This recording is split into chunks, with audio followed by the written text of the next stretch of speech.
Assalamualaikum warahmatullahi wabarakatuh.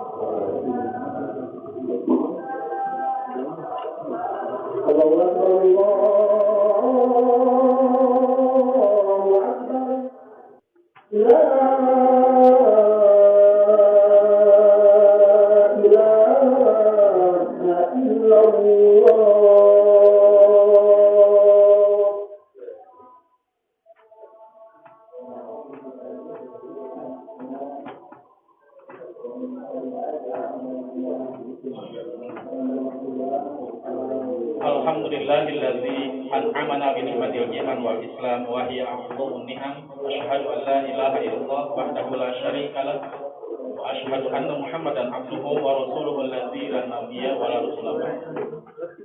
Hadirin umat iman rahimakumullah, alhamdulillah wa syukurillah.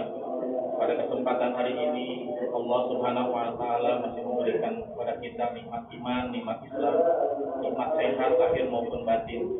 Sehingga di sela-sela kesibukan kita masih bisa memenuhi undangan Allah Subhanahu wa taala melaksanakan ibadah sholat Jumat. Mudah-mudahan segala apa yang telah kita lakukan dari mulai bangun, tidur sampai tidur lagi semuanya dalam kerangka beribadah kepada Allah Subhanahu wa taala.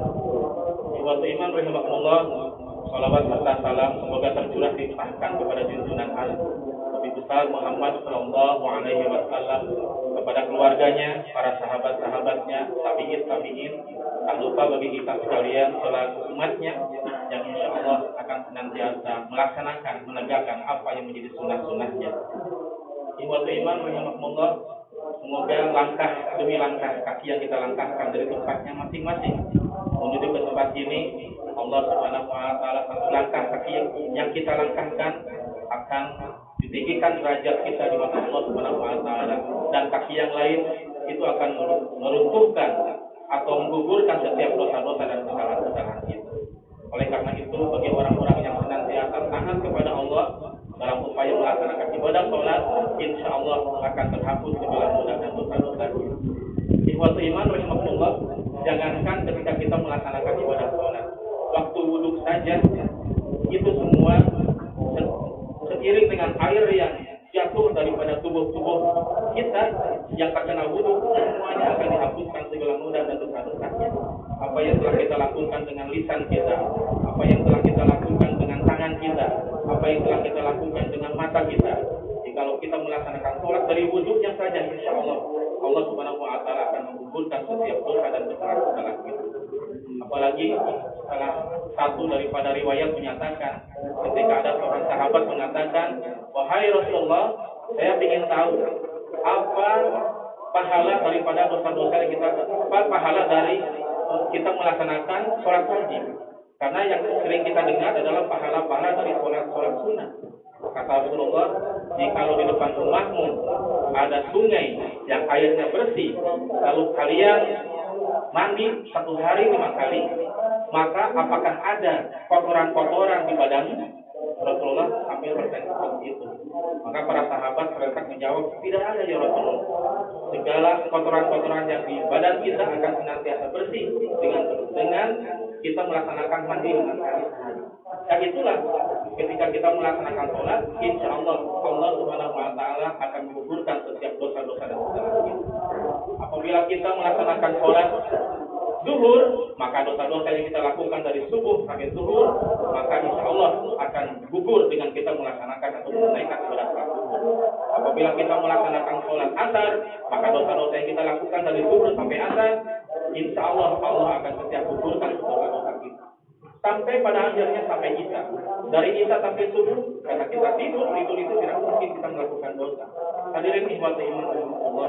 Oleh karena itu, sholat wajib pentinglah kita lakukan, jangan sampai tidak dilakukan, karena takutnya ada dosa-dosa yang tertinggal. Oleh karena itu, di dalam beberapa riwayat menyatakan bahwa as-sholat imaduddin, sholat itu adalah tiang agama. Barang siapa yang melaksanakan sholat, insya Allah itu sama dengan mendirikan agama. Barang siapa yang meninggalkan sholat, itu sama dengan merobohkan agamanya. Oleh karena itu, sholat merupakan sangat penting bagi kita, dan bukan merupakan kebutuhan Allah, tapi merupakan kebutuhan kita. Ikhwatu iman rahimakumullah, seperti halnya sholat wajib Jumat yang seperti kita laksanakan hari ini.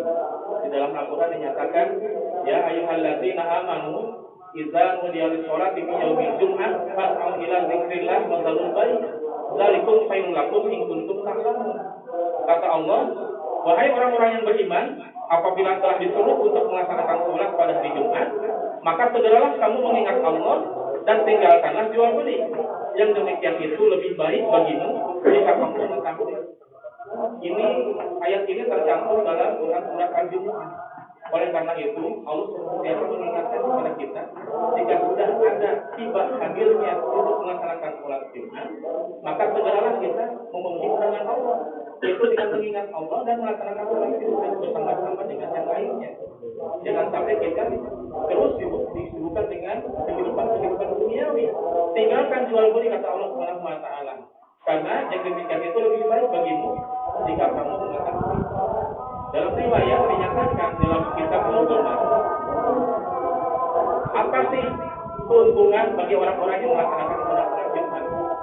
Kata Allah, barang siapa yang ketika hadir sholat Jumat untuk melaksanakan ibadah sholat Jumat, diawali dia dengan mandi dulu, lalu dengan berpakaian yang bersih, memakai wangi-wangian, berjalan menuju masjid dengan tidak tergesa-gesa, dengan cara tidak bergurung kusuk gitu, dengan cara tumanina. Maka ketika dia hadir di masjid melaksanakan sholat 2 rakaat sebelum khotib beribadah. Oleh karena itu, setelah mendengarkan khotib untuk mendengarkan ibadah, kata Nabi, mendengarkan khutbah, lalu melaksanakan ibadah sholat bersama-sama, kata Allah Subhanahu wa Ta'ala, akan diampuni dosa-dosanya dari Jumat yang satu ke Jumat yang lain ditambah dengan 3. Jadi itu keuntungan bagi orang-orang yang melaksanakan ibadah sholat Jumat, terutama di sholat.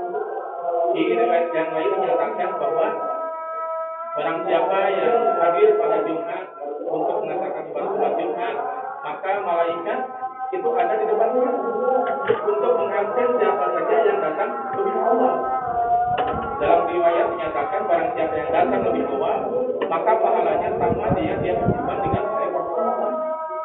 Untuk yang datang berikutnya itu sama dengan berpahala seakan-akan dia berputar dengan seekor sapi. Yang selanjutnya itu seolah-olah dia berpahala dengan berkurban dengan seekor kambing atau domba. Yang berikutnya itu seolah-olah dia berpahala dengan berkurban dengan seekor ayam jantan. Yang terakhir itu seolah-olah dia berpahala dengan dia berkurban dengan sebutir telur atau sedekah dengan sebutir telur. Setelah khotib naik mimbar, maka para malaikat yang ada di depan itu akan masuk mendengarkan khotib ketika berceramah berkhutbah.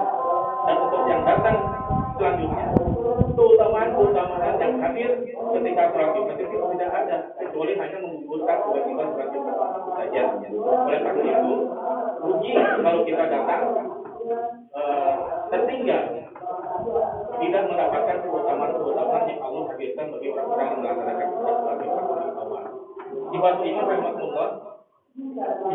rahimahullah, Rasulullah SAW dalam sebuah hadis diriwayatkan, hadal hasadu ayat riba qadra wa hadal faqru ayyakuna kufra.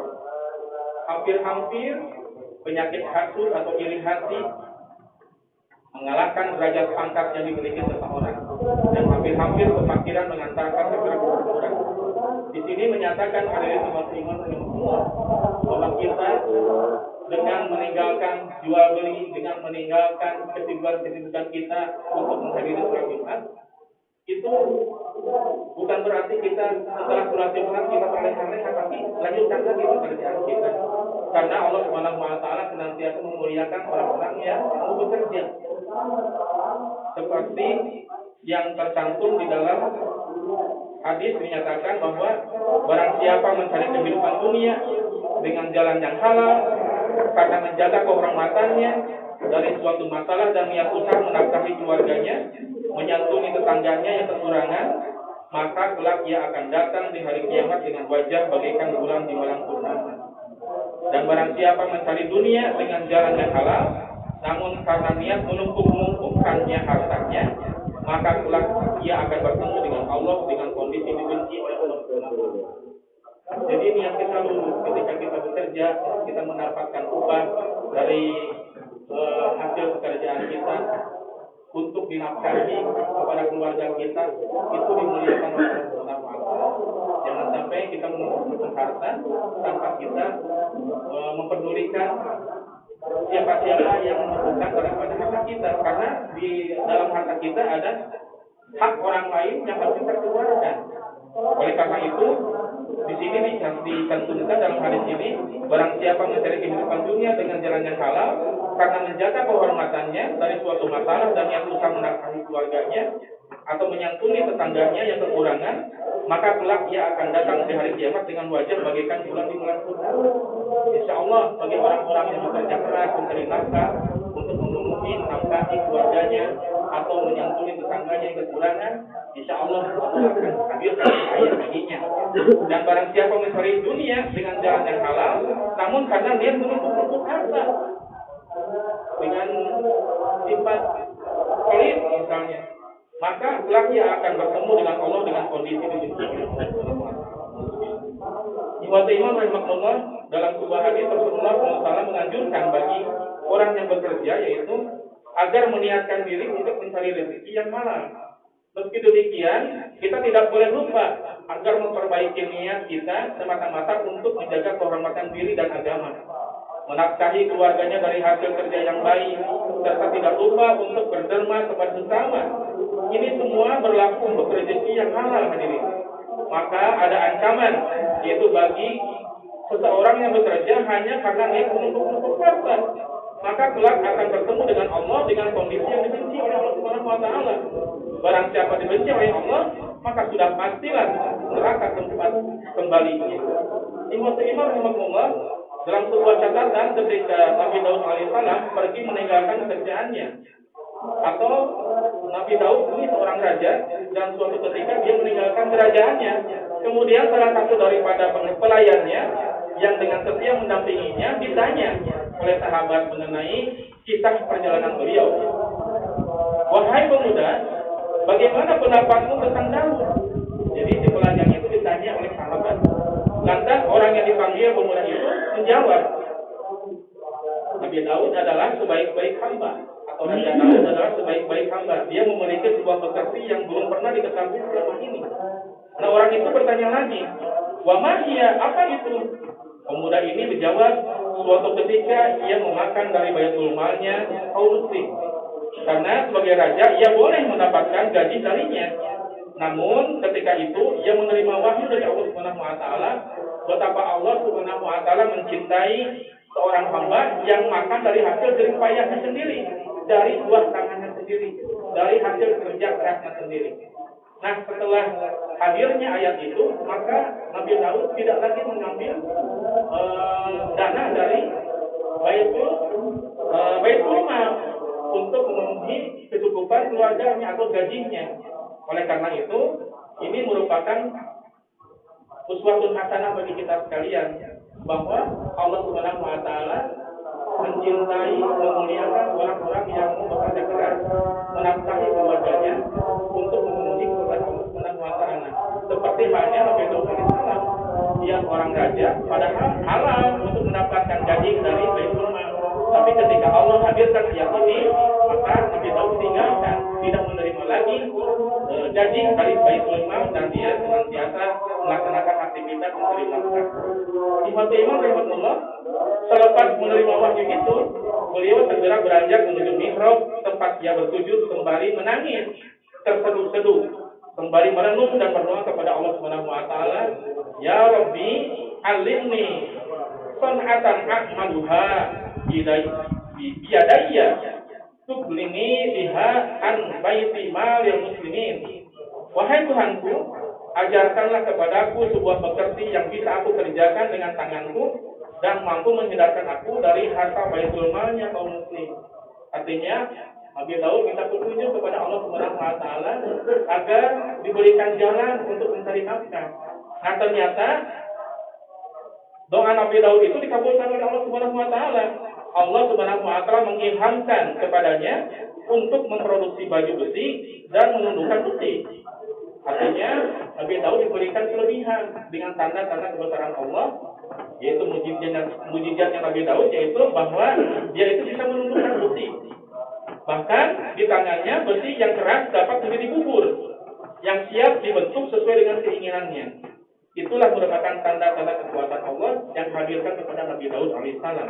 Nah, sejak saat itu, setiap kali ia selesai melaksanakan tugas-tugas pemerintahannya, ia bekerja membuat baju besi, lalu dijualnya ke pasar. Hasilnya ia gunakan untuk menghidupi dirinya dan keluarganya. Nah, kisah Nabi Daud ini kemudian diabadikan oleh Allah Subhanahu wa taala dalam Al-Qur'an surat As-Saba, yang artinya, dan sungguh telah kami berikan kepada Daud karunia dari kami, yaitu wahai gunung-gunung dan burung-burung, bertasbihlah berulang-ulang bersama Daud, dan kami telah melunakkan besi untuknya. Jadi Nabi Daud diberikan ilham oleh Allah Subhanahu wa taala, diberikan kemampuan oleh Allah Subhanahu wa taala bisa menundukkan besi. Beliau sehari-harinya bekerja mencari nafkah, membuat baju besi dengan tangannya tanpa ada terpaan api. Itulah tanda-tanda kebesaran Allah Subhanahu wa taala yang hadirkan kepada Nabi Daud alaihissalam. Nah, gambaran ini menjadi jelas bahwa hendaklah kita berburu rezeki yang halal. Jangan hanya yang halal, tapi juga yang lebih menyelamatkan. Jangan hanya menyelamatkan, tapi juga harus membawa manfaat untuk diri, keluarga, dan masyarakat. Apalah artinya rezeki yang halal jika tidak menyelamatkan diri kita di dunia maupun di akhirat? Apalah artinya rezeki yang halal jika tidak mampu membawa manfaat? Sungguh sebaik-baik diri seorang hamba adalah yang paling bermanfaat untuk sesamanya. Khairun nas anfa'uhum linnas. Sebaik-baik manusia di sisi Allah adalah yang paling bermanfaat untuk manusia yang lainnya. Ikhwatul iman rahimakumullah, demikianlah merupakan teladan dari Nabi kita Nabi Daud alaihissalam. Maka sebagai umatnya hendaklah kita meneladani kisah-kisah mulia tadi, agar kita tercatat sebagai hamba-hamba Allah yang mulia di sisi Allah Subhanahu wa taala. Barakallahu li wa lakum fil Qur'anil azim wa nafa'ni wa iyyakum bima fihi minal ayati wa dzikril hakim wa taqabbal minni wa minkum tilawatahu innahu huwas samiul alim.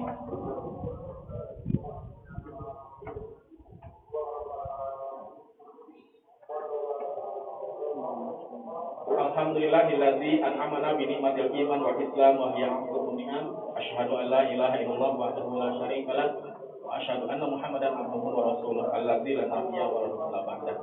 Hadirin ikhwati iman rahimakumullah, khutbah yang kedua ini hanya menyimpulkan saja bahwa marilah kita bersama-sama untuk meningkatkan kualitas iman kita kepada Allah Subhanahu wa taala, melaksanakan kewajiban kita di mata Allah, yaitu ibadah kepada Allah Subhanahu wa taala, baik ibadah-ibadah mahdhur maupun ibadah ghairu mahdhur, ibadah-ibadah yang wajib maupun yang sunahnya. Insyaallah jika kita senantiasa melaksanakan semua, ketika nanti kita bertemu dengan Allah, kita akan diberikan kebahagiaan oleh Allah Subhanahu wa taala. Untuk itu marilah kita akhiri khutbah ini dengan memohon kepada Allah, semoga teladan-teladan yang dihadirkan kepada para nabi kita dapat mencontohnya dan kita menjadi hamba Allah yang senantiasa memuliakan para nabinya. Allahumma sholli ala Muhammad wa ala ali Muhammad kama shallaita ala Ibrahim wa ala ali Ibrahim wa barik ala Muhammad wa ala ali Muhammad kama barakta ala Ibrahim wa ala ali Ibrahim fil alamin innaka Hamidum Majid.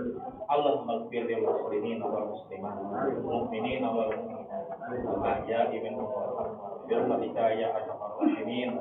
Rabbana zalamna anfusana wa illam taghfir lana wa tarhamna lanakunanna minal khasirin. La ilaha illa anta subhanaka inni kuntu minadh dhalimin. Allahumma inna nas'aluka salamatan fid din wa 'afiyatan fil jasad wa ziyadatan fil ilmi wa barakatan fil rizqi wa taubatan qabla al-maut wa rahmatan indal maut wa maghfiratan ba'dal maut. Allahumma hawwin 'alaina fi sakaratil maut wan najata minan nari wal 'afwana hisab. Rabbana atina fid dunya hasanah wa fil akhirati hasanah wa qina adzabannar. Amin ya Allah ya rabbal alamin. Alhamdulillahi rabbil alamin. Wassalamualaikum warahmatullahi wabarakatuh. Allahu akbar. Asyhadu an la ilaha illallah. Asyhadu anna Muhammadar Rasulullah. Ya Allah, ya Allah, Allahu akbar. Allahu akbar. Allahu akbar. La ilaha illallah.